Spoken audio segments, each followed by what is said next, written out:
En Belgique, la fiscalité est complexe. D'abord, il y a la taxe de mise en circulation à payer lors de l'immatriculation et puis tous les ans, la taxe de circulation. Ce sont nos 3 régions qui fixent ces taxes, chacune à leur manière. La Flandre utilise plusieurs variables, comme le type de motorisation, la puissance ou le CO2. Mais la formule reste très compliquée, à tel point qu'il a fallu créer un outil en ligne pour la calculer. À Bruxelles et en Wallonie, pas d'équation compliquée, on se base simplement sur la cylindrée et la puissance de la voiture. Et le CO2 alors ? Eh bien, on s'en fiche. Pas tout à fait en Wallonie, où il y a aussi l'écomalus. Et à Bruxelles, par contre, rien. Mais tout cela devrait changer en 2022.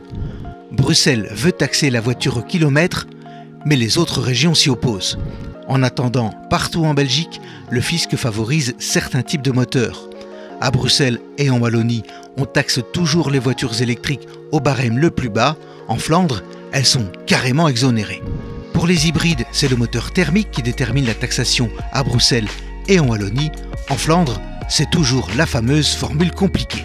Pour les indépendants et les sociétés, c'est le fédéral qui détermine la déductibilité fiscale sur base du CO2 homologué. Attention, pour les hybrides rechargeables plug-in, il faut en plus tenir compte du ratio poids-capacité de la batterie, un critère très défavorable aux gros SUV. Reste encore l'ATN pour les voitures de société, la TVA, les accises sur le carburant, les redevances, les péages et tout ce qu'il vous faudra aussi payer pour pouvoir rouler. Voilà, vous savez tout, ou presque, sur la fiscalité liée à votre voiture.